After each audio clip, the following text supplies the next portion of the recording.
Good evening to all of you. और आज हम लोग शुरू करने वाले हैं एटॉमिक स्पेक्ट्रा, जो कि पीछे के टॉपिक से आया है। आपको क्रोनोलॉजी याद होगी, हम लोगों ने फोटो इलेक्ट्रिक इफेक्ट पढ़ा था, ब्लैक बॉडी रेडिएशन पढ़ा था, और एटॉमिक स्पेक्ट्रा जिसने पूरी तरह से स्टेब्लिश कर दिया था कि इलेक्ट्रोमैग्नेटिक रेडिएशन का पार्टिकल नेचर भी होता है। तो वो वहां पर हम लोग के नज़र से बच गया था, हम लोग पढ़ नहीं पाए थे, because we don't know the energies of different orbits या डिफरेंट एनर्जी लेवल्स। तो हम लोग आज उसी को, चूंकि हम लोग अब तो पढ़ चुके हैं बोर्ड्स मॉडल पूरी तरीके से, तो आज हम लोग वो टॉपिक पढ़ने वाले हैं पीछे जा करके, जिसका नाम था एटॉमिक स्पेक्ट्रा। बहुत ही प्यार से देखने की ज़रूरत है, और ये टॉपिक थोड़ा सा ज़्यादा इम्पोर्टेंट है अभी तक हमने जितना पढ़ा है उसके अनुसार। अगर आप बात करें एटॉमिक स्पेक्ट्रा क्या होता है सर, सपोज करिए, बहुत ही ध्यान से देखिएगा, मान लीजिए कि हमारे पास यहाँ पर एक लाइट सोर्स है जो कि व्हाइट लाइट एमिट कर रहा है। ठीक है, तो हम लोग यहाँ पर एक सोर्स लेते हैं, मान लीजिए कोई हमारा इनकेंडेसेंट बल्ब है, और यहाँ से हमने वायर लगा दिया, यहाँ से हमने वायर लगा दिया, और ये इनकेंडेसेंट बल्ब है जिसको कि हम नाम भी दे रहे हैं व्हाइट लाइट सोर्स। एक हमारे पास ये सोर्स है। आपको भी पता है कि व्हाइट लाइट के अंदर बहुत सारी वेवलेंस होती हैं, खासतौर से विबग्योर का ये एक मिक्सचर होता है। आपने कहा हाँ सर, बिल्कुल सही बात है।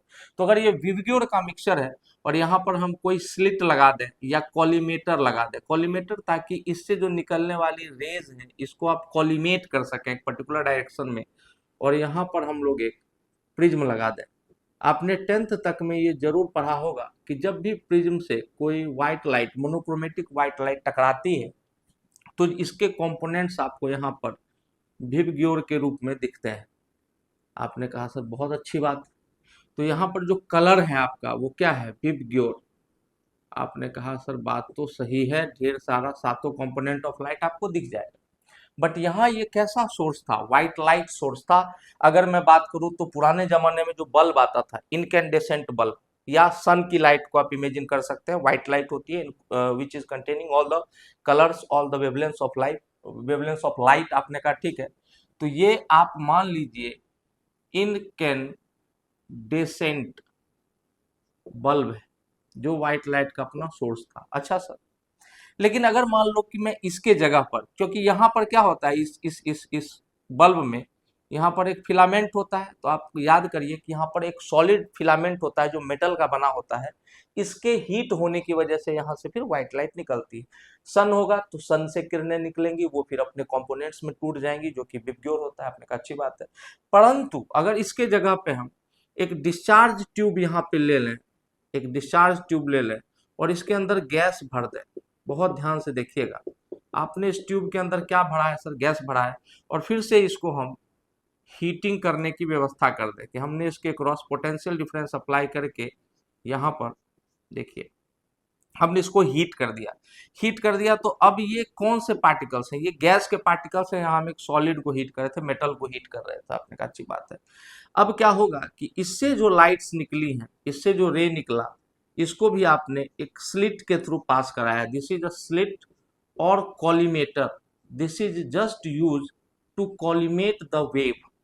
जो ये रेज निकल रही हैं उस रेज को कॉलीमेट करने के लिए हम लोग कॉलीमेटर का यूज कर रहे हैं। आपने कहा अच्छी बात है। Again this is a symmetric diagram, कोई भी कंपोनेंट ऐसा सचमुच में दिखे ये जरूरी नहीं है, आपको बस समझ में आना चाहिए। जब हमने इस वाले लाइट को प्रिज्म से गुजारा, इस वाले लाइट को हमने प्रिज्म से गुजारा, तो हमको कुछ कलर दिखाई दिए। सपोज करिए कि ये हमें 4 कलर मिले, जिसमें था वायोलेट, जिसमें था ग्रीन, जिसमें था येलो, जिसमें था ऑरेंज। तो सर बाकी के कलर कहाँ गए, ध्यान से सुनिएगा, बाकी के कलर कहाँ गए। इसका मतलब है कि इसमें तो हमने इसको एनर्जाइज किया था व्हाइट लाइट से, तो जब आपने इसको एनर्जाइज किया था जिस लाइट सोर्स से या जिस पोटेंशियल डिफरेंस, इसको तो सारे कलर ही यहाँ पर एमिट करने चाहिए थे, बट बाकी के कलर हमें दिख नहीं रहे हैं। गौर से देखिएगा, इसका मतलब अगर मैं इसको रिप्रेजेंट करना चाहूं तो यहाँ पर मैं ऐसा एक कलर बैंड बना रहा हूं और इसको 7 पार्ट्स में बांट रहा हूं। आपने कहा बांट दो सर, तो देखिए विबग्योर होता है VIBGYOR, और इसमें से हमें वायोलेट दिख रहा था, ग्रीन दिख रहा था, येलो दिख रहा था और ऑरेंज दिख रहा था। आपने कहा ठीक है, अच्छा ग्रीन भी दिख रहा था, येलो भी दिख रहा था और ऑरेंज दिख रहा था, रेड नहीं दिख रहा था। आपने कहा अच्छी बात, बहुत सुंदर बात। तो ये जो हमें एक कलेक्शन ऑफ वेवलेंस दिख रहा है, इसी को हम कहते हैं एटॉमिक स्पेक्ट्रा। और कौन सा स्पेक्ट्रा है ये? तो इसको एमिशन स्पेक्ट्रा कहा जाता है। बहुत बहुत ध्यान से देखिएगा, this is called emission spectra. क्यों सर एमिशन स्पेक्ट्रा? क्योंकि ये जो गैस है, पर्टिकुलर कोई गैस होगी, इस गैस को हमने हीट किया, तो हमने तो सारे वेवलेंसेस को हीट किया इसने, और बाकी के वेवलेंथ याद रखिएगा हमें दिखते हैं नहीं। 3800 एंगस्ट्रॉम से लेकर 7500 एंगस्ट्रॉम तक ही हम विजुअल रीजन में आता है, हम तो उसी की बात करेंगे। कोई अगर उससे छोटा वेव था, इंफ्रारेड और अल्ट्रावायलेट, तो उससे हमको क्या ही मतलब, यूवी और आईआर से हमें कोई मतलब नहीं है, क्योंकि वो वैसे भी विजिबल नहीं हो। जो विजिबल है उनकी बात हम लोग कर रहे हैं। तो इसने कुछ वेवलेंथ एब्जॉर्ब कर लिए, इसका मतलब। अदरवाइज इसको भी सातों कंपोनेंट को यहाँ पे रिफ्लेक्ट करना था, लेकिन इसने कितने किए, इतने सारे किए। और ये सारे जगह देखिए कितना चमकदार होगा। मतलब ये जो है एमिशन स्पेक्ट्रा जो है, इसके अंदर ब्राइट बैंड होता है। सबसे बड़ा यही पहचान है सर, जब भी कोई पूछे आप इसको कह सकते हैं कि इस एमिशन स्पेक्ट्रा के अंदर ब्राइट बैंड्स होते हैं। अच्छा सर, बहुत अच्छी बात। अब गौर करिएगा कि जो जो यहां पर अवेलेबल नहीं है डार्क, तो वो एब्जॉर्प्शन स्पेक्ट्रा को कंस्टिट्यूट करते हैं। अब जो जो वेवलेंथ एब्जॉर्ब हो गए, the wavelength absorbed by the gas in the discharge tube absorbed by the gas in the discharge tube constitute करना मतलब बनाना, constitute the, कौन सा स्पेक्ट्रा सर? आपने कहा एब्जॉर्प्शन स्पेक्ट्रा। इसका मतलब जो आप अभी देख रहे हो ना, अगर इस गैस का, जिसके एटम इसके अंदर है, उसका एमिशन स्पेक्ट्रा पूछेगा तो हम ये बोल देंगे, और एब्जॉर्प्शन स्पेक्ट्रा पूछेगा तो हम जो जो इसमें नहीं है वही सारा मिल करके क्या कंस्टिट्यूट कर रहा है, वो जो जो इसमें नहीं है वही सारा मिल के कंस्टिट्यूट कर रहा है कौन सा स्पेक्ट्रा?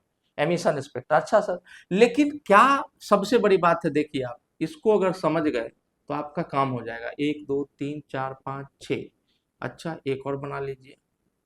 अब यहाँ पे क्या क्या नहीं है, इसमें क्या क्या होगा? VIBGYOR।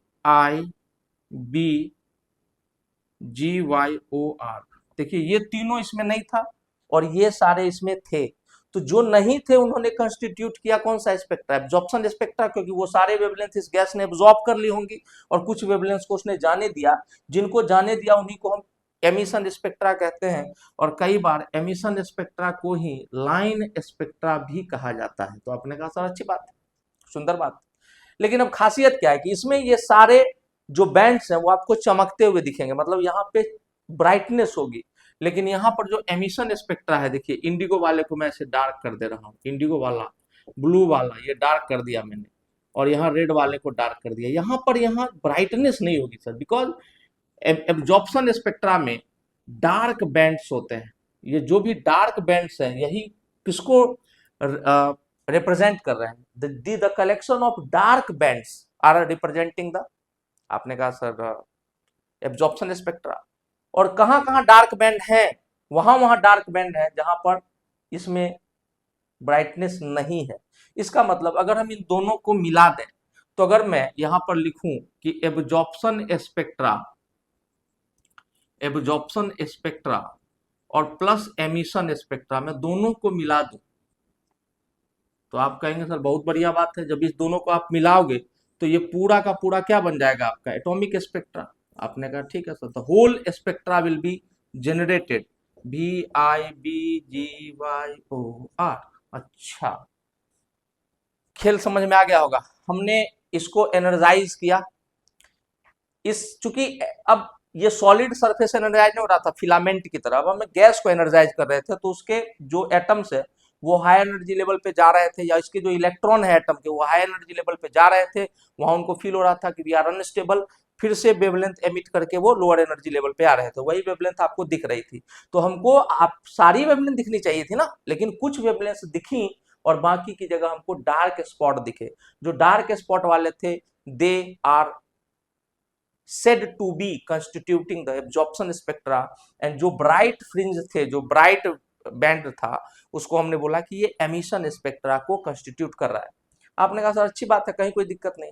अगर हम इसी पॉइंट को समराइज करें, मैं इस साइड में समराइज कर रहा हूं, अगर हम इसी पॉइंट को समराइज करें तो हम यहाँ पर दो चार अच्छी अच्छी बात लिखेंगे जिनके अंदर पोटेंशियल है to be asked in your competitive exam. जैसे पहला पॉइंट है, कंक्लूजन लिख रहा हूं मैं अभी तक जो हमने पढ़ा है उसका। तो कंक्लूजन फर्स्ट कि एब्जॉर्प्शन स्पेक्ट्रा जो होता है सर, एब्जॉर्प्शन स्पेक्ट्रा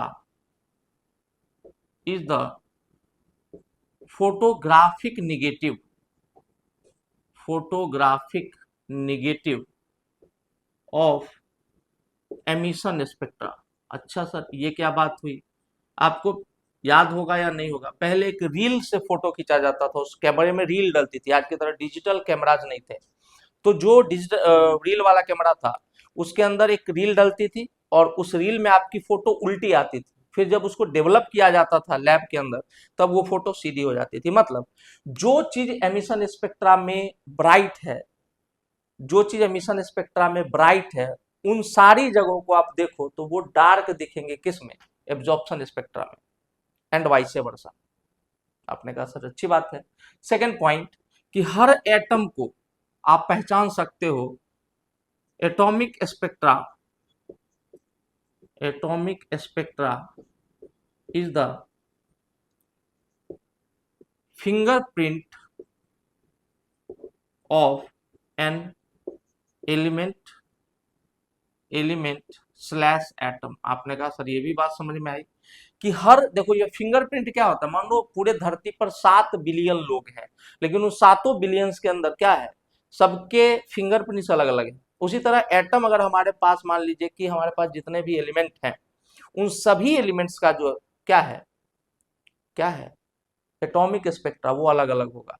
वो एक बैंड, आप जो साइंटिस्ट लोग हैं वो देखेंगे कहाँ डार्क है कहाँ ब्राइट है, और वो देख के बता देंगे कि अच्छा ये जो है ना यहाँ पे सोडियम का वेपर, मतलब सोडियम एटम का ये स्पेक्ट्रा है, ये पोटेशियम एटम का स्पेक्ट्रा है, ये हीलियम गैस का स्पेक्ट्रा है। तो इसका मतलब it can be treated as the fingerprint of an atom, कि हर एटम का एटॉमिक स्पेक्ट्रा अलग अलग होता है, जैसे ह्यूमन बीइंग का फिंगरप्रिंट अलग अलग होता है। जब आप एब्जॉर्प्शन और एमिशन स्पेक्ट्रा को मिला देते हो तो you will get the whole spectra. इसलिए दोनों को एक दूसरे का फोटोग्राफिक निगेटिव कहा जाता है, दोनों एक दूसरे के पूरक हैं, दोनों एक दूसरे के कॉम्प्लीमेंट्री हैं। सर ये तो कहने की बात हो गई, सिर्फ मैं एक बार फिर से इसको समझा दे रहा हूं आपको कि एक डिस्चार्ज ट्यूब के अंदर जब आप किसी गैस को हीट करते हैं तो गैस के जो एटम के इलेक्ट्रॉन है वो हाई एनर्जी लेवल पे चले जाते हैं। We know higher the energy lower the stability. जब उनको ये बात याद आती है तो फिर से वो एनर्जी रिलीज करके वापस से लोअर एनर्जी स्टेट पे आते हैं। जब वो लोअर एनर्जी स्टेट पे आते हैं तो अपने आप को स्टेबल फील करते हैं, बट इसी दौरान वो जो वेवलेंथ एब्जॉर्ब करके अपने से हाई एनर्जी लेवल पे गए थे, एग्जैक्टली वही वेवलेंथ एमिट करके वापस से नीचे आते हैं, क्योंकि दोनों एनर्जी लेवल 1 और 2 में कुछ डिफरेंस होता है एनर्जी का। आपने कहा हाँ सर। और every energy is said to be quantized, मतलब दुनिया में जो भी एनर्जी है या एनर्जी का चेंज है वो एच न्यू के मल्टीपल में ही होगा। तो आपने कहा बिल्कुल होगा, तो हम लोगों ने पढ़ा हुआ है, कहीं कोई दिक्कत नहीं है। तो आप इसको देख सकते हैं, यहां तक आपका क्लियर हो गया होगा। कॉरस्पॉन्डिंग वेवलेंथ एमिट करेगा जो वेवलेंथ लेकर के गया था हाई एनर्जी लेवल पे। चलिए आगे बढ़ते हैं। अब आ रहा है काम की बात, बहुत ही ध्यान से देखिएगा, छोटी छोटी बातें, बट चूंकि हम लोग जस्ट 10th पढ़ के 11th में आए तो हम लोग थोड़ा सा कंफ्यूज रहते हैं। वहां बिल्कुल बच्चों वाली पढ़ाई है, यहाँ के सीधा एकदम बहुत हाई लेवल पे बात चली जाती है। आइए जरा देखें, इसका मतलब है कि हम लोग एक फॉर्मूला डिराइव करें। मान लीजिए अगर ये न्यूक्लियस था तो ये n इज इक्वल टू 1 है, तो this is n is equal to 2। आपने कहा ठीक बात है सर, थोड़ा सा ये पिक्चर अच्छा बन जाए तो मजा आ जाए। n is equal to 1 and n is equal to 2। अच्छा, अब बीच में यहाँ लगभग न्यूक्लियस आ गया। आपने कहा ठीक बात। अगर ये n इज इक्वल टू 1 है, ये n इज इक्वल टू 2 है, तो अगर इलेक्ट्रॉन को हाई एनर्जी स्टेट में जाना होगा तो यहाँ से ये यहाँ पे पहुंचेगा एनर्जी लेकर के, यहाँ पे इसको याद आता है कि हम तो अनस्टेबल हो गए भाई, higher the energy lower the stability, फिर से ये यही वेवलेंथ रिलीज करके, क्योंकि कोई ना कोई एच न्यू लेकर के ये यहाँ से यहाँ पहुंचेगा और फिर यहाँ एच न्यू ही दे करके वापस आएगा। तो ये वाला पिक्चर बना के हम समझें, या हमारे पास आसान तरीका जब है n इज इक्वल टू 1 या n is equal to n initial और n is equal to n final, ये फर्स्ट एनर्जी लेवल है, ये सेकेंड एनर्जी लेवल है, ये फर्स्ट ये सेकेंड, तो यही ना है फर्स्ट सेकेंड। यहां से electron E is equal to H nu energy लेके हाई एनर्जी स्टेट पे पहुंचा, फिर इसको याद आता है कि भाई हम तो अनस्टेबल हो गए हाई एनर्जी लेवल में, फिर से ये क्या करता है, वापस से आता है और यहाँ पहुंचता है, लेकिन इस दौरान ये यहाँ पे एच न्यू इजेक्ट करता है, मतलब वही एनर्जी से रिलीज करता है, तभी तो यहाँ पाएगा, क्योंकि आपको पता है कि एनर्जी लेवल ऑर्बिट्स की जो एनर्जी होती है या एनर्जी लेवल्स की जो एनर्जी होती है वो फिक्स होती है। आपने कहा ठीक बात, बहुत सुंदर बात। अच्छा, अब जरा हमको बताइए, अगर हम बात करें ई फाइनल का, तो फाइनल एनर्जी कितनी रही होगी, तो आप कहेंगे सर ई फाइनल रहा होगा -2.18 into 10⁻⁻18 Z square by N final का स्क्वायर। बस यही फॉर्मूला हम डिराइव करने के लिए इतना सारा बोर्ड्स मॉडल पढ़े थे, और ये एनर्जी होगी किस में, जूल पर एटम में। आपने कहा कोई दिक्कत नहीं है। अगर हम ई इनिशियल की बात करें तो होगा -2.18 into 10⁻18 into Z square by N i का स्क्वायर जूल पर एटम। अच्छा सर, कहीं कोई दिक्कत नहीं, मतलब कि ये जो वेवलेंथ निकली होगी, क्योंकि ये न्यू फ्रीक्वेंसी से एसोसिएटेड एक वेवलेंथ भी होगी, क्योंकि एच न्यू को हम क्या लिख सकते हैं मेरे बच्चों, एस सी बाई लेमडा। आपने कहा हाँ सर लिख सकते हैं। तो जब आप डेल्टा ई की बात करोगे चेंज इन एनर्जी की, तो ये ई फाइनल माइनस ई इनिशियल होगा, कोई भी चेंज तो इसी तरह लिखते हैं। तो ई फाइनल माइनस ई इनिशियल को, अगर एनर्जी को हम एच न्यू लिख सकते हैं तो डेल्टा ई को भी तो एच न्यू लिख सकते हैं, और अगर न्यू कोई पूछे अभी तो हम लिख देंगे कि delta E upon H, E final minus E initial by H. आप याद रखिएगा, ये भी एक क्वेश्चन बन के कभी भी आ सकता है आपके सामने। This is nothing but called Bohr's frequency rule. This is called, this equation is popularly called, बस एक नाम रख दिया गया है। आपने कहा सर बहुत अच्छी बात, ठीक है, चलिए आगे बढ़ते हैं। अब हमें तो ये बोर्ड फ्रीक्वेंसी रूल में इतना समझ में आया कि एनर्जी चाहे जितने भी हो, चेंज इन एनर्जी भी एक एनर्जी ही है, और वो भी क्वांटाइज्ड है, तो वो भी एच न्यू के बराबर होगी। चलिए अब हम डेल्टा ई एक्चुअल में निकालें, अगर तो डेल्टा ई निकालेंगे तो क्या हो जाएगा, ई एफ माइनस ई आई। आप कहेंगे बिल्कुल होगा। अब अगर हम इसको लिखें -2.18 into 10⁻⁻18 into Z square upon, ये एटॉमिक नंबर होगा उस एलिमेंट का जिसके लिए हमको पूछा जाएगा स्पेक्ट्रा वगैरह का वेवलेंथ, तो ये N F square minus minus 2.18 into 10⁻⁻18 into Z square by N I square. आपने कहा सर इतना समझने में कहीं कोई दिक्कत नहीं। अब देखिए ये माइनस माइनस मिलके प्लस हो जाएगा, तो इसको आगे लेके आ जाएंगे। मैं स्टेप बाय स्टेप चल रहा हूँ, आगे लिखेंगे तो क्या होगा 2.18 into 10⁻⁻18 into Z square by N I square, क्योंकि वो प्लस बन चुका था और माइनस, ये अभी भी माइनस में है, -2. ये भी माइनस में रहेगा, पीछे जाएगा 2.18 into 10⁻⁻18 into Z square by N F square. देखिए ये सारा चीज सेम है, तो हम इसको कॉमन ले सकते हैं। आपने कहा बिल्कुल ले लो सर, कहीं कोई दिक्कत नहीं है, बहुत ध्यान से देखिएगा। जब हम इसको कॉमन लेंगे तो हम delta E is equal to लिख सकते हैं माइनस नहीं प्लस, प्लस ना आगे आ गया था ना वो, 2.18 इंटू 10⁻⁻18 इंटू जेड स्क्वायर, ये कॉमन ले लिया, ब्रैकेट में क्या बचा 1 by N I square minus 1 by N F square. अच्छा बताइए, ठीक है। अगर मैं इसको अगर मैं इसको इक्वेशन नंबर 1 कर दूं, देखिए ये वाला जो बोर्ड फ्रीक्वेंसी रूल का जो इक्वेशन है इसको मैं 1 कर देता हूं, तो यहां हम लिख सकते हैं from equation 1 delta E that is change in energy is also H nu, और एच न्यू हो सकता है तो न्यू बराबर सी बाई लेमडा, तो यह सी बाई लेमडा के इक्वल है। आपने कहा बिल्कुल है। अगर हम इसको यहाँ पर लिखें delta E is equal to, delta E की जगह क्या लिख दूं मैं, S C by lambda is equal to 2.18 into 10⁻⁻18 into Z square 1 by N I square minus 1 by N F square. आपने कहा ये भी ठीक है। 1 बाई लेमडा की वैल्यू क्या हो जाएगी, ये एस सी नीचे यहाँ डिवीजन में आ जाएगा, 2.18 into 10 to the power minus 18 divided by HC 6.626 into 10 to the power minus 34 into 3 into 10 to the power 8। देखिए ये हमेशा मल्टीप्लाई का जरूरत आपको पड़ेगा। 19.78 आता है। आपने कहा अच्छी बात है सर। और यहाँ पर 1 बाई जेड स्क्वायर बचेगा बाहर में into 1 by N I square minus 1 by N F square. कहीं कोई दिक्कत है? कोई दिक्कत नहीं है। क्लियर? बोलिए क्लियर। चलिए तो अब यहां पर मानो यहां 10 टू द पावर क्या है -34 और यहां पर है मतलब ये घटेगा तो क्या बन जाएगा, चलो कर ही लेते हैं। 1 by lambda equal to 2.18 into 10 to the power minus, एक हल्का सा फील तो आए। मैं इसको 19.78 पता है, देख लेना कितना होता है, इतना ही आएगा लगभग, इंटू 10 टू द पावर, इस दोनों का मल्टीप्लीकेशन की बात कर रहा हूँ।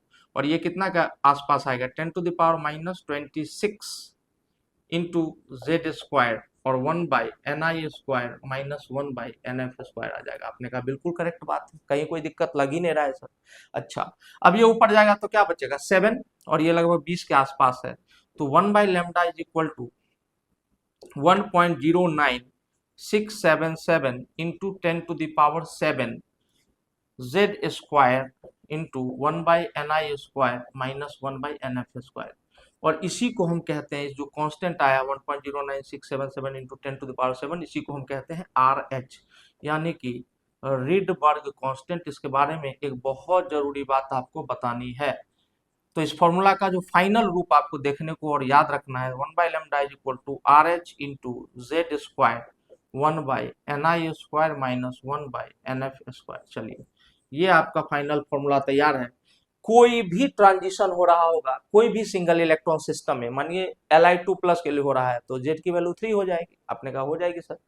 ये रिडबर्ग कांस्टेंट आपको कभी यूज नहीं करना है, इस रूप में देखेंगे क्या होता है।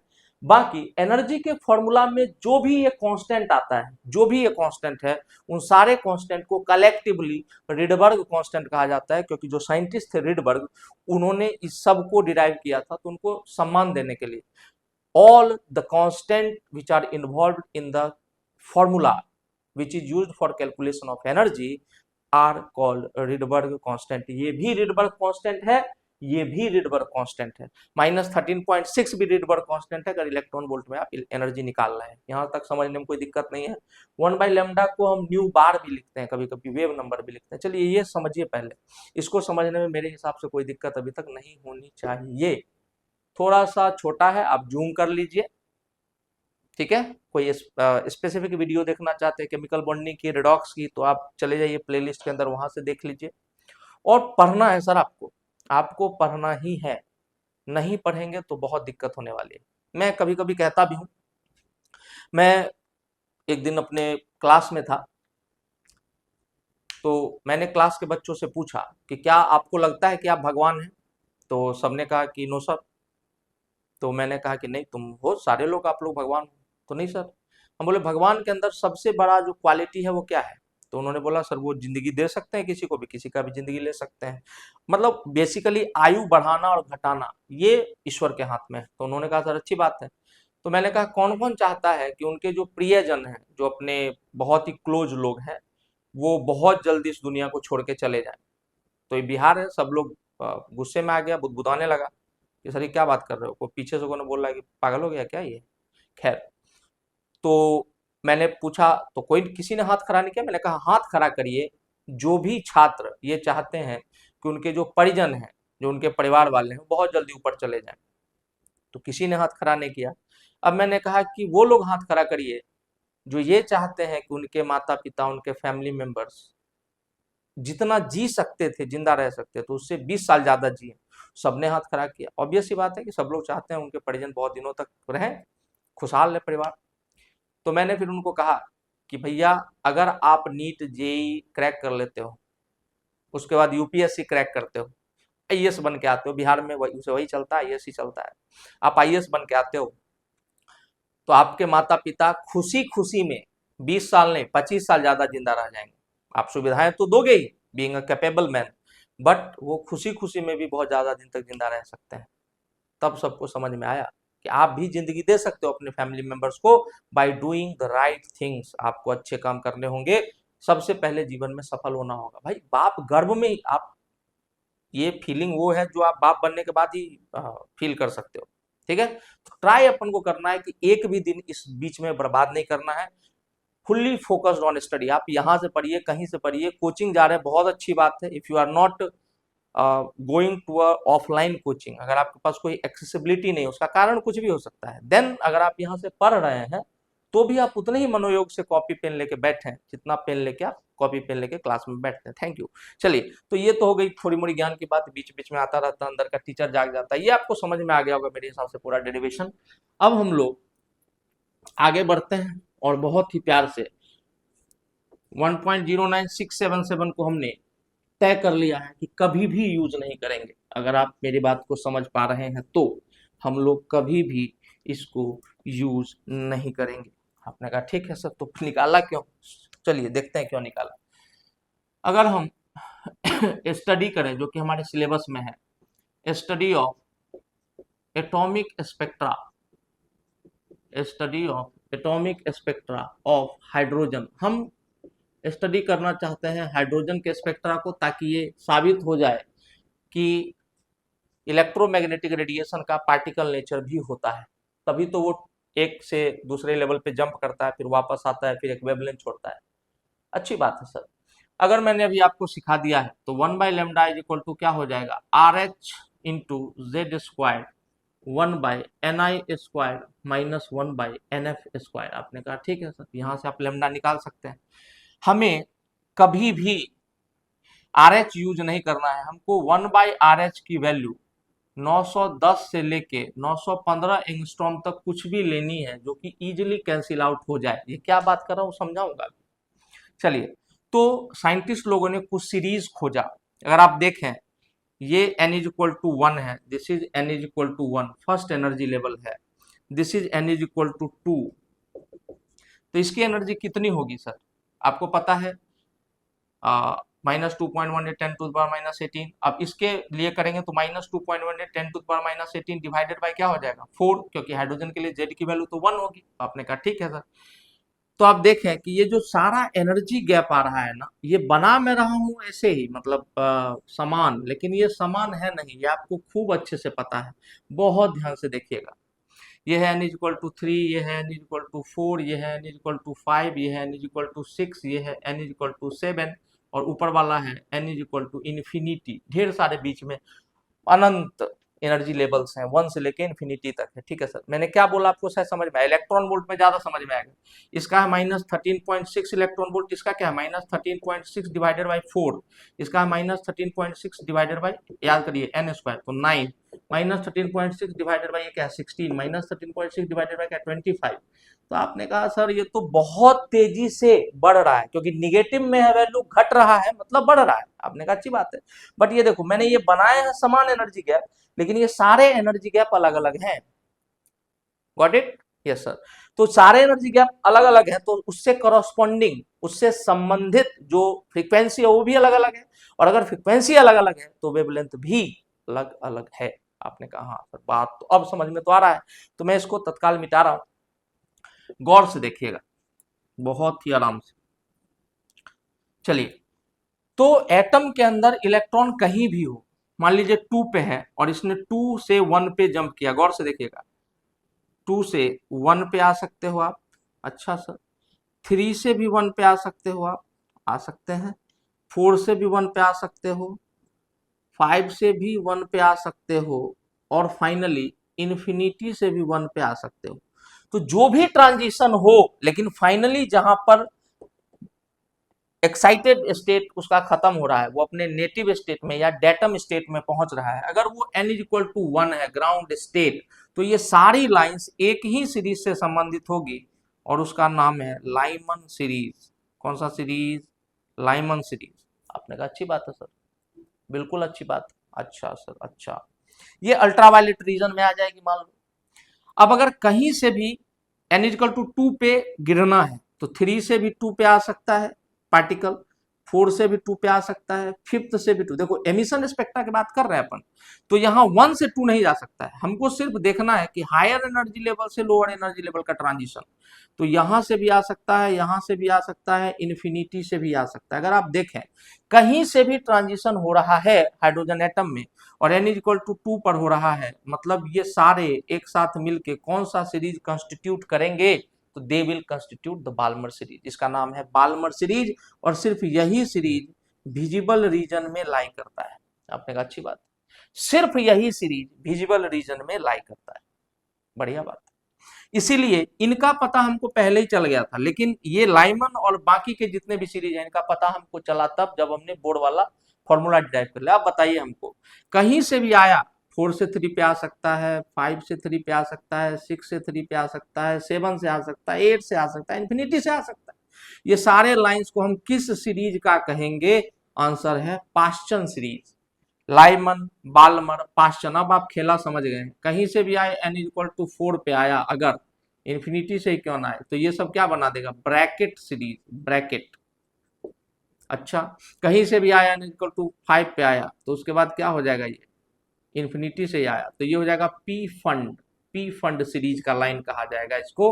और अगर कहीं से भी आए 7 से 6 पे आए, 8 से 6 पे आए, या इन्फिनिटी से 6 पे आए, इसको हम कहेंगे क्या मेरे बच्चों? इसको हम कहेंगे हम्फ्री सीरीज, हम्फ्री। तो आप देख रहे हैं कि हाइड्रोजन का जो स्पेक्ट्रा है उसके इतने बाइफर्केशन है, Lyman series, Balmer series, Paschen series, Brackett series, Pfund series and Humphrey series. आपने कहा ठीक है, चूंकि विजिबल रीजन यूवी और आईआर के बीच में लाई करता है, यूवी और आईआर के बीच में लाई करता है, यूवी और आईआर के बीच में, यूवी और आईआर के बीच में लाई करता है। इसीलिए मैं कह रहा हूं आपको कि ये सारे इंफ्रारेड रीजन हो गए, ये इंफ्रारेड है तो ये फार इंफ्रारेड है, ये फार फार इंफ्रारेड है। लेकिन ये सारे सीरीज के बस नाम है, आपको याद रखना है कि कब क्या कहेंगे। जैसे मान लीजिए जो first line of Balmer series है, इसके लिए कुछ स्पेशल नामकरण किया गया है। जैसे 3 से 2 पे आ रहा है, तो फर्स्ट ट्रांजिशन क्या होगा सर? फर्स्ट ट्रांजिशन, तो आप बोलेंगे कि 3 से 2 पे आना, तो देखिए 2 पे आया तो ये बाल्मर का लाइन है, ठीक है, लेकिन ये पहला लाइन है इसलिए इसका नाम हो जाएगा बाल्मर अल्फा। सर अगर 4 से 2 पे आया तो सेकेंड लाइन है, तो इसको कहेंगे बाल्मर बीटा। थर्ड लाइन को बाल्मर गामा, ऐसे कहेंगे। आपने कहा ठीक है। और कोई नोटेशन सर जो याद रखने लायक है? कभी बोलेगा आपको find the wavelength of third line from the red and, तो आपको पता है कि भैया एनर्जी और फ्रीक्वेंसी का कैसा रिलेशन है? T बराबर एच न्यू। और एनर्जी और वेवलेंथ का कैसा है? C by lambda. इसका मतलब energy is inversely proportional to lambda. आपने कहा अच्छी बात है सर, मतलब जितना बड़ा ट्रांजिशन इन्फिनिटी से 1, जितना बड़ा ट्रांजिशन तो एनर्जी गैप ज्यादा तो वेवलेंथ कम, जितना छोटा ट्रांजिशन एनर्जी गैप कम तो वेवलेंथ ज्यादा। I hope you are understanding the topics. थोड़ा सा और क्लैरिटी मिलेगी 2 मिनट रुकने के बाद। कैसे सर? तो Balmer alpha, Balmer beta, red end से देखना और वायलेट एंड से देखना, वो सब आप समझ गए। अगर हम यहाँ पर एक क्वेश्चन करें, find the longest and shortest wavelength of Lyman series. I hope कि आपको थोड़ा सा क्लैरिटी के साथ समझ में आए। तो हम बात कर रहे हैं लाइमन सीरीज की, तो लाइमन सीरीज की बात करेंगे तो आप खुद बताइए हमको। मैं फिर से बोल रहा हूँ, ये एनर्जी गैप अलग अलग है, ड्रॉ करने के लिए कर लेते हैं। और याद करिए एक बात और, ये जो यहाँ पर देख रहे हैं, यहाँ एनर्जी गैप ज्यादा है, यहाँ तेजी से कम हुआ, यहाँ और कम हुआ, यहाँ और कम हुआ, यहाँ एकदम 0.001 इतने का अंतर बचता है। तो ये सारे वेव्स जो गैप हैं वो एक दूसरे के ऊपर देख रहे हैं, ओवरलैप हो रहा है। इसी को कहते हैं final details of atomic spectra, कि ऊपर जाते जाते सारी वेवलेंथ एक दूसरे के ऊपर ओवरलैप होने लगती है। तो इसको भी एक्सप्लेन नहीं कर पाया था बोर्ड्स मॉडल। भैया इतना क्लोज अगर एनर्जी गैप है तो वेवलेंथ भी तो बहुत ज्यादा क्लोज होगा। हाँ सर, तो कैसे बाइफरकेट करोगे? एक वेवलेंथ निकल रहा है मानो 4200 एंगस्ट्रॉम और एक निकल रहा है 4203 एंगस्ट्रॉम, तो भाई इसको तो बाइफरकेट करना लगभग असंभव है। तो it was not explained bye Bohr's model, यही है फाइनर डिटेल्स ऑफ एटॉमिक स्पेक्ट्रा। आपने कहा find the longest and shortest wavelength of Lyman series, आप खुद बताइए हमको, लाइमन आ गया मतलब गिरेगा कहां सब आके, धराम धराम से, n इक्वल टू 1 पे, अच्छा n इक्वल टू 2 है, n इक्वल टू इन्फिनिटी है, डॉट डॉट डॉट, आपने कहा ठीक है। तो 2 से जब 1 पे यहाँ पर ट्रांजिशन होगा तो देखिए एनर्जी गैप कम मतलब वेवलेंथ ज्यादा, अच्छा तो यहाँ पर आपको मिलेगा लॉन्गेस्ट वेवलेंथ, अच्छा सर मतलब लॉन्गेस्ट वेवलेंथ के लिए ट्रांजिशन क्या चाहिए, 2 से 1 होना चाहिए। और अगर मैं बात करूं इन्फिनिटी से 1 तो देखिए एनर्जी गैप बड़ा मतलब वेवलेंथ छोटा, तो यहाँ पर जो है लॉन्गेस्ट वेवलेंथ और यहाँ पर जो बड़ा वाला ट्रांजिशन है उसमें आपको मिलेगा शॉर्टेस्ट वेवलेंथ, कब मिलेगा सर, जब यहाँ पर ट्रांजिशन होगा इन्फिनिटी टू 1, अच्छा बहुत सुंदर बात। अगर हम कैलकुलेट करें बच्चों तो लॉन्गेस्ट वेवलेंथ के लिए क्या हो जाएगा, 1/λ is equal to RH Z square, hydrogen का ही पढ़ रहे हैं तो 1 का स्क्वायर, 1/1 का स्क्वायर माइनस 1/2 का स्क्वायर, अगर आप पढ़े लिखे लोग हैं 1/λ is equal to RH 1/1 minus 1/4, ये क्या बन जाएगा 3/4, तो 1/λ is equal to RH into ऊपर में 3 नीचे में 4, आपने कहा अच्छी बात। अगर 1/λ की वैल्यू इतनी है तो लेमडा की वैल्यू कैसे निकालोगे sir, lambda is equal to, तो ये ऊपर चला जाएगा, ठीक है, लेमडा इज इक्वल टू क्या हो जाएगा 1/RH इंटू 4/3, आपने कहा अच्छी बात है सर, गौर करिए अच्छी बात है कि नहीं है, आपने कहा है सर, 4 इंटू लेमडा, इसको ऐसे कर लो यार, 1/λ इज इक्वल टू 3RH/4, तो लेमडा इज इक्वल टू क्या हो जाएगा 4/3 इंटू 1/RH, आपने कहा हाँ सर बिल्कुल हो जाएगा, कहीं से कोई दिक्कत नहीं है, ठीक है सर, यस। अब हमने बोला था कि 1/RH की वैल्यू आप पुट करिए किस में, 910 से 915 angstrom, 1.09677 into 10 to the power 7 put करने की हमको कोई जरूरत नहीं है, आपने कहा ठीक है। तो जब आप पुट करेंगे यहाँ पर तो 1/λ इज इक्वल टू 910 की जगह 912 करिए तो 4/3 इंटू 912, तो ये देखिए डायरेक्टली कट जाएगा कितना, 3 3 जा 9, ये हो जाएगा 0 और ये हो जाएगा 4 और ये हो जाएगा 1216 angstrom, I hope you are understanding it. तो यहाँ पर लैम्डा की जो वैल्यू आएगी बच्चा वो आएगी 1216 एंगस्ट्रॉम, किसके लिए, ये लॉन्गेस्ट वेवलेंथ क्या होगा 1216 एंगस्ट्रॉम। देखते हैं जरा शॉर्टेस्ट कैसे निकालते हैं, अभी आप समझ गए हैं Lyman Balmer Pascal Brackett Pfund Humphrey series, आपने कहा अच्छी बात है सर, सब कुछ आपको डिराइव करके बहुत ही आराम से दिया जा रहा है, और यही एमिशन स्पेक्ट्रा समझने से आपको ये समझ में आ जाएगा कि पार्टिकल ही ऐसा कर सकता है अलग अलग ट्रांजिशन, वेव होता तो कंटिन्यूअस होता ट्रांजिशन, लेकिन एक एनर्जी लेवल से कूद के नीचे आना ऊपर जाना ये सिर्फ पार्टिकल कर सकता है, आपने कहा अच्छी बात।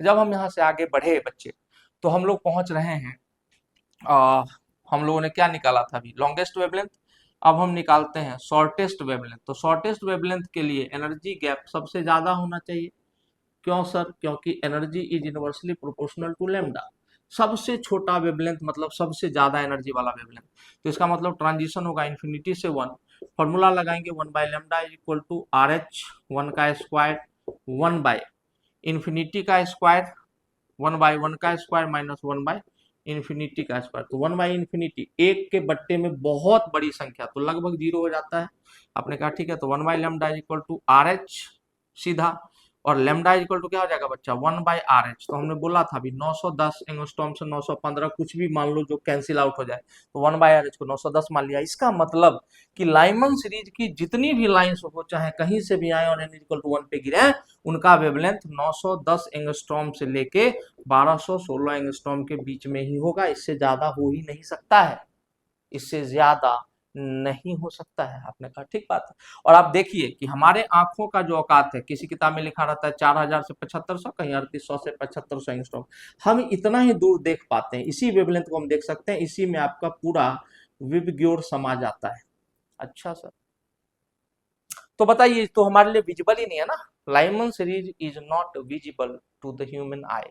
चलिए एक और देखते हैं क्वेश्चन, उसके बाद हम लोग फिर आगे बढ़ेंगे। जनरली नीट के सिलेबस में आपको पाश्चन तक का क्वेश्चन देखने को मिलता है, लाइमन बाल्मर या पाश्चन से कनेक्टेड, इसलिए मैंने बाल्मर अल्फा बीटा गामा की बात की। First line of Balmer series is called Balmer alpha, second line of Balmer series is called Balmer beta and third line of Balmer series is called Balmer gamma। आपने कहा हाँ sir ये तो समझ गए हैं, आइए जरा मान लीजिए इसको कैलकुलेट करना है ताकि बहुत सारी चीज एक बार में क्लियर हो जाए। मैंने बोला कि find the longest and shortest wavelength of find the longest and shortest wavelength of Balmer series. Balmer series तो आपने कहा सर फाइंड कर लेंगे, ऐसा क्या है, कर लो। तो बाल्मर सीरीज में कहीं से भी आइए आप, लेकिन आपको गिरना कहाँ है, तो आप कहेंगे सर हमको गिरना है n इज इक्वल टू 2 के ऊपर। तो अगर आप 3 से 2 आ सकते हैं या आप इन्फिनिटी से 2 आ सकते हैं। देखिए यहाँ एनर्जी गैप कम है तो लंबा वेवलेंथ मिलेगा, यहाँ एनर्जी गैप ज्यादा है तो छोटा वेवलेंथ मिलेगा, ये तो खेला है। इसका मतलब कि फॉर लॉन्गेस्ट वेवलेंथ जो ट्रांजिशन आपको देखनी है वो होगी 2 से 1 इन बाल्मर सीरीज।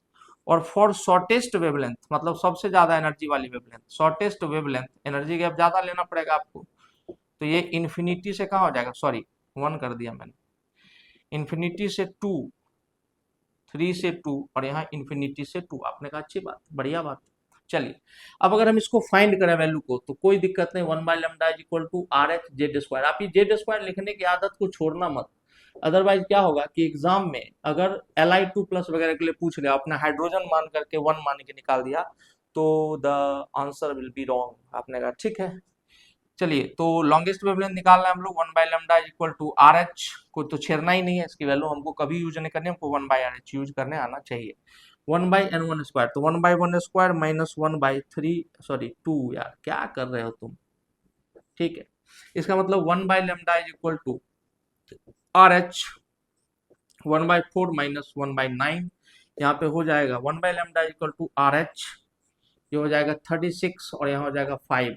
इसका मतलब लेमडा की वैल्यू क्या आ जाएगी, 1/λ इज इक्वल टू 5RH/36 और लेमडा इज इक्वल टू हो जाएगा 36/5 इंटू 1/RH। आपने कहा ठीक है।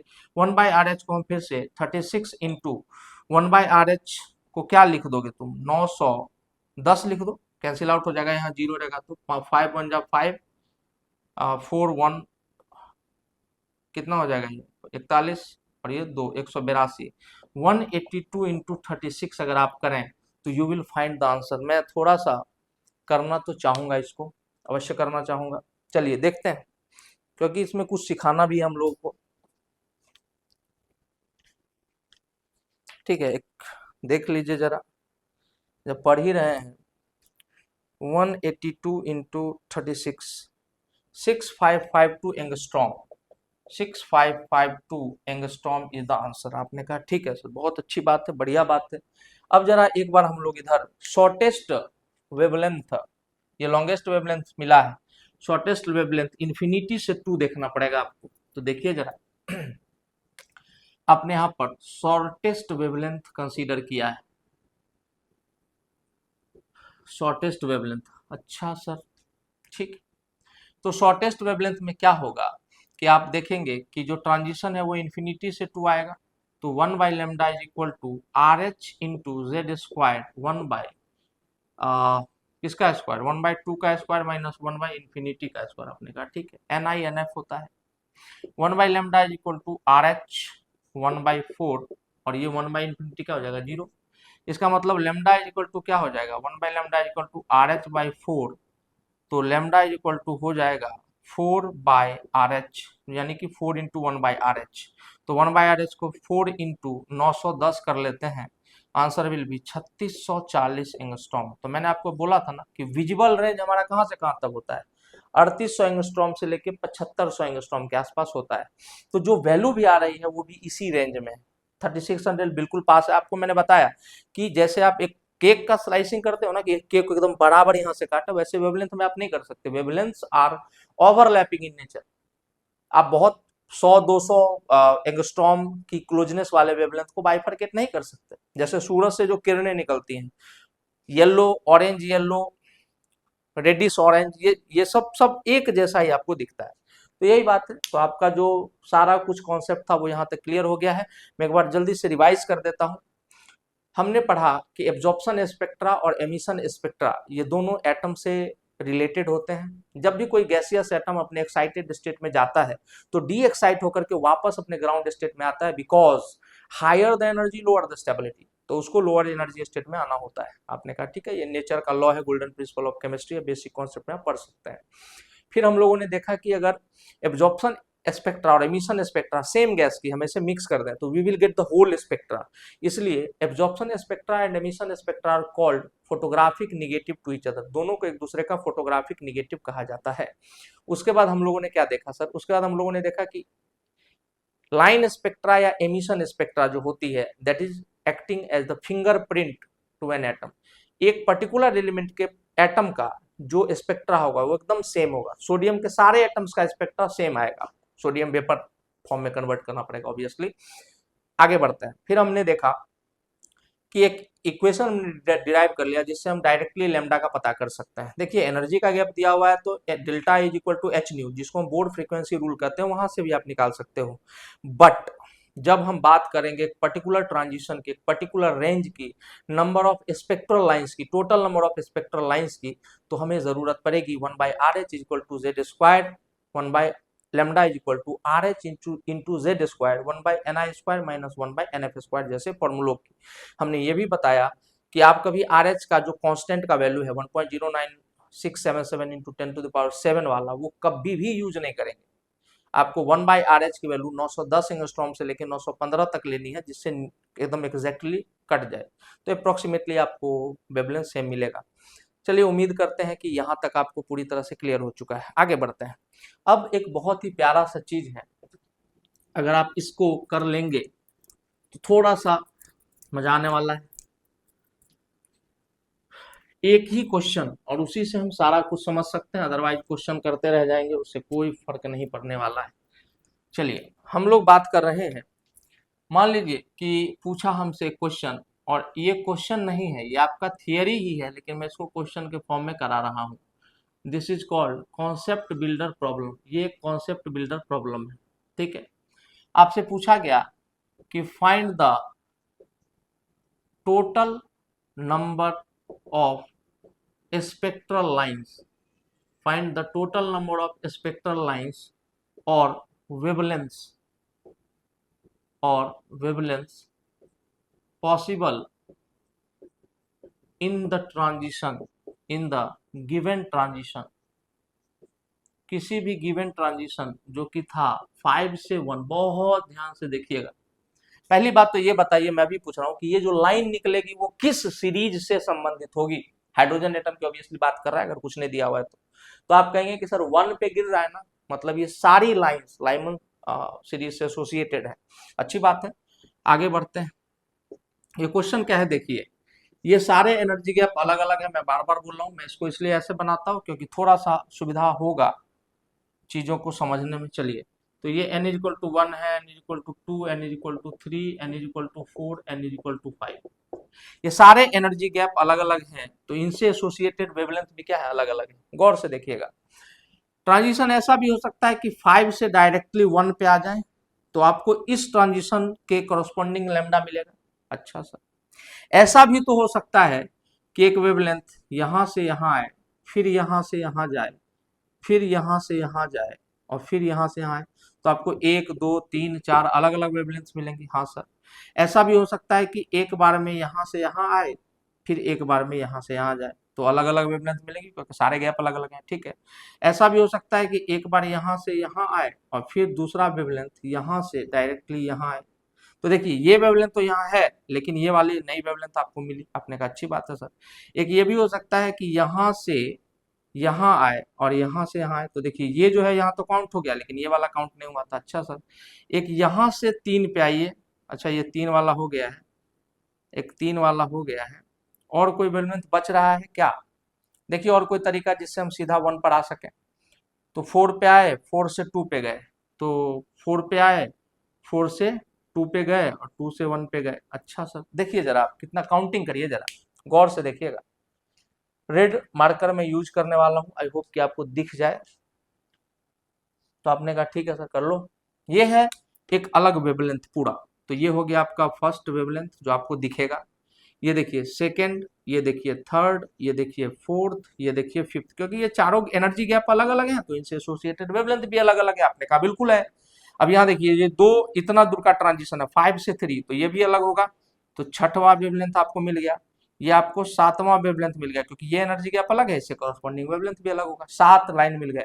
अभी इसको काउंट करोगे क्या? नहीं, क्योंकि ये सेकंड में यहाँ पे काउंट हो चुका है। इसको काउंट करेंगे क्या? 4 से डायरेक्टली 1, देखो अभी 4 से 1 वाला एक भी वेवलेंथ नहीं लिया, तो ये क्या हो जाएगा? 7 के बाद ये हो जाएगा 8। अच्छा, उसके बाद देखिए 5 से 2 कोई लिया है अभी तक? देखो यहाँ पे कहीं भी 5 से 2 नहीं लिया, तो ये हो जाएगा 9। और 4 से 2, देखिए 4 से 2 कहीं भी नहीं लिया, तो ये हो जाएगा 10। तो आपने कहा देखिए सर ये वेवलेंथ देखिए यहाँ पे काउंट हो चुका है 5 नंबर, तो ये कट हो जाएगा, ये कट हो जाएगा। आपने कहा अच्छी बात है सर, कहीं कोई दिक्कत नहीं है। अब इसी को स्टडी किया हमने कि जब 5 से 1 में ट्रांजिशन होगा तो what are the total number of wavelengths या total number of spectral lines which are there. तो आपने कहा कि अच्छी बात है सर, यहाँ पे हम फॉर्मूला ही बना लेते हैं, total number of spectral lines in a particular transition. तो आपने कहा सर ठीक है, पर्टिकुलर ट्रांजिशन, तो ये हो जाएगा n2 minus n1 into n2 minus n1 plus 1 divided by 2। अच्छा, यहाँ n2 क्या था? 5, n1 क्या था? 1, n2 क्या था? 5, n1 था 1 प्लस 1 डिवाइडेड बाई 2। तो आपने कहा 4 इंटू 5 बाई 2, आंसर देखिए क्या आ रहा है? 10 आ रहा है। सुंदर बात है, यहां से भी 10 आया और यहां से भी 10 ही लाइंस आए। इसका मतलब कि आपने जो एप्टीट्यूड के हिसाब से, अपने एप्टीट्यूड की कैपेसिटी के हिसाब से जो आंसर निकाला, वही एग्जैक्ट आंसर यहाँ फॉर्मूले से भी आ रहा है, मींस वी आर करेक्ट। एक और प्रश्न आता है सर बड़ा अच्छा, कि बताइए कि 5 से 1 ट्रांजिशन हो रहा है, लेकिन बाल्मर सीरीज में कितनी लाइंस हैं? बड़ा ध्यान से देखिएगा। आप सबसे पहले टोटल स्पेक्ट्रल लाइंस निकाल लिया करें, ठीक है, टोटल स्पेक्ट्रल लाइन निकाल लिया करें, और उसमें देखें कि टॉप कहां से ट्रांजिशन हो रहा था, तो 5 से, तो इसको एक कम कर दीजिए। अच्छा, जहां भी ये ट्रांजिशन हो उसको एक कम कर दो आप, तो आपने कर दिया, तो इसका मतलब है 4 आ गया। और 4 को सक्सेसिव समेशन के रूप में लिखिए, ध्यान से सुनिएगा। 5 से 1 ट्रांजिशन हो रहा था, ट्रिक है ये, दिस इज अ ट्रिक, कि आपका ट्रांजिशन कहां से कहां तक था? 5 से 1, लेकिन आपने मान लिया कि 4 से 1 हो रहा है ट्रांजिशन, एक कम कर देना है अपर लिमिट को। आपने कहा ठीक है, और उसको सक्सेसिव सम के रूप में लिखिए। तो इसको देखिए 4 प्लस 3 प्लस 2 प्लस 1, ऐसे लिखना है ताकि ये टोटल ये आ जाए आंसर, टोटल आंसर आ जाए। अच्छा सर बढ़िया बात है सर, ठीक है। अब ये जो लाइन है ये अल्ट्रावायलेट रीजन में आएंगी, जो दिखेंगी नहीं आपको। ये जो है ये विजिबल रीजन में आएंगी, जो बाल्मर सीरीज से एसोसिएटेड है, और ये सारी इंफ्रारेड रीजन में आएंगी। ऑब्वियसली ये इंफ्रारेड और ये फार इंफ्रारेड में। तो बताइए आंसर क्या हो जाएगा? 3। ऐसी कितनी लाइंस हैं इस ट्रांजिशन में जो आपके विजिबल रीजन में आएंगी? तो your answer will be 3। Trick फिर से समझ लीजिए। चलिए मैं एक सेपरेट थोड़ा सा इसको दिखाता हूँ, इसको भी मैं प्रूफ कर देता हूँ ताकि आपको आसानी होगी इसको समझने में। चलिए जल्दी से मिटा दें। यस सर, चलिए। तो आपने कहा सर मजा तो आ रहा है, थोड़ा थोड़ा ही सही बट आ तो रहा है। चलिए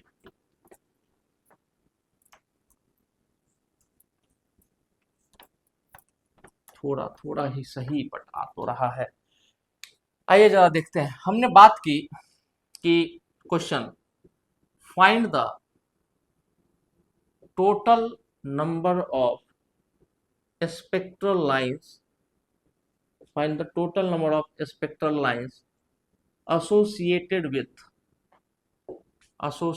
विथ, दोनों बातें लिखी हो सकती हैं, आइदर बाल्मर सीरीज और विजिबल रीजन, दोनों में से कुछ भी हो सकता है मेरे बच्चों। आपने कहा अच्छी बात। मैंने आपको दो तरीके सिखाए हैं for the transition, total number of spectral line associated with Balmer series और visible region for the transition 5 to 1। वही क्वेश्चन है, बस उसको मैं अलग तरीके से कर रहा हूं। आपको भी अभी मैंने ट्रिक बताया कि जो टॉप वाला लाइन है, जो फाइनल है एन फाइनल, उसमें से एक घटा दो, 4 आ जाएगा, और सक्सेसिव सम के रूप में लिख दो। इससे नीचे जितने भी नंबर सब सब जोड़ दीजिए। तो ये जो पहला है ये किससे एसोसिएटेड हो जाएगा, ये हो जाएगा भैया आपका यूवी रीजन से, ये हो जाएगा आपका विजिबल रीजन से, क्योंकि याद करिए कि यूवी और आईआर के बीच में विजिबल रीजन लाई करता है, और विजुअल रीजन वाले ही सारे आपके बाल्मर सीरीज में होते हैं, क्योंकि वही आपको दिखते हैं। आपने कहा सर ऐसे, this is approach number 1, this is just a trick, this is a trick, but इसको आप ऐसे भी समझ सकते हो ना सर, 5 से 1 आना है तो बना लीजिए ऐसे लाइन, मन में ही बना लीजिए 5 से 1, ये है n is equal to 1, n is equal to 2, n is equal to 3, n is equal to 4, n is equal to 5। तो आप 5 से 1 आना चाहते हैं। अच्छा सर, लेकिन हमको पूछा है क्या कि बाल्मर सीरीज में घुसी हुई लाइंस बताइए, क्वेश्चन में बोलता था इसको घेर लो, ब्रैकेट में इसको, पीफंड में इसको, तो अभी तो पूछा विजुअल रीजन या बाल्मर सीरीज।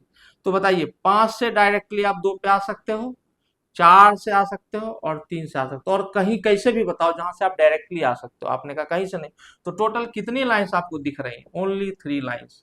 यहां से भी आंसर आ रहा है 3 लाइंस, यहां से भी आंसर आ रहा है 3 लाइंस। तो आप एकदम बहुत ही आसानी से इन चीजों को समझ सकते हो, बहुत ही आसानी से। चलिए एक बार आखिरी बार जल्दी से समराइज कर देते हैं। हमने पढ़ा absorption spectra and emission spectra are the photographic negative to each other, means they are complementary to each other. Secondly हमने पढ़ा कि atomic spectra of an atom is a fingerprint of that atom. उसके बाद हम लोगों ने एक formula derive किया जहां पर हमने 1 by lambda is equal to RH times z square 1 by n1 square minus 1 by n2 square derive किया, जो कि बोर्ड फ्रीक्वेंसी रूल के साथ कन्फॉर्मेशन में है, सहमति देता है उसको। उसके बाद फाइनली हम लोग डिफरेंट डिफरेंट ट्रांजिशंस के लिए, मतलब Lyman series, Balmer series, Paschen series, Brackett series, Pfund series, Humphrey series की बात हमने की। हमने बोला कि आपके सिलेबस में पास्चन सीरीज तक के क्वेश्चंस आ सकते हैं, आपको समझना ही होगा कि कैसे एब्जॉर्प्शन और एमिशन स्पेक्ट्रा बनता है। फिर हम लोगों ने शॉर्टेस्ट एंड लॉन्गेस्ट वेवलेंथ निकाला, फिर हमने ये जाना कि Balmer alpha, Balmer beta, Balmer gamma, इन लाइंस का मतलब क्या है। फिर हमने जाना कि red line from sorry third line from the red end का मतलब क्या होता है, first line from the violet end का मतलब क्या होता है, ये समझ गए आप। उसके बाद हमने देखा कि whenever we want to calculate the longest wavelength we have to go for shortest transition, and whenever we want to calculate the shortest wavelength we have to go for longest transition, and in this way it was proven that electromagnetic radiation has particle nature, because this is the quality, this is a characteristic of a particle only to go to discrete energy levels by gaining packets of data. These data packets are called quanta. Thank you for watching the video, अपने दोस्तों के साथ share करें, और मिलते हैं फिर, बहुत जल्दी जल्दी मिलते रहेंगे। वीडियो बनाना बहुत टफ काम है, बहुत ही टफ काम है, खासतौर से दिन भर में जब आप अपने बच्चों जो एकदम हम ही पे आश्रित हैं और बहुत ही ज़्यादा प्यारे हैं, और सच बता रहा हूँ मैं, हमारे बच्चे कुछ ज़्यादा ही मेहनत करते हैं जो यहाँ पर हमारी संस्था में है। तो जब उनके लिव अप टू आप करते हो उनके एक्सपेक्टेशन के, तो आप काफ़ी थक जाते हो दिन भर में। फिर वहाँ से आकर के वीडियो बनाना, ये वीडियो सिर्फ सिर्फ इस बात के लिए है कि आपको, चाहे आप कहीं भी हों, आपको समझ में आएगी केमिस्ट्री। सर केमिस्ट्री ऐसा नहीं है कि समझ में नहीं आएगी, आप बस एक वीडियो से शुरू करो और अंतिम तक पहुंचो, कॉपी पेन लेके बैठिए, यू विल फील कि आपको कोई सच में लाइव पढ़ा रहा है, मतलब आपके सामने है वो टीचर। इसलिए मैं ये वाला बोर्ड यूज करता हूँ, ठीक है। डिजिटल बोर्ड खरीदना कोई बहुत बड़ी बात नहीं, बट उस पर वो फील ही नहीं आएगा कि मैं पढ़ा रहा हूँ। ये जो ब्लैक एंड व्हाइट है ना, जब आप अपना हाथ गंदा करते हो तब आपको चीजें सीखने को मिलती हैं। तो mark my word, and thank you for watching the video. Please share with your friends. Thank you.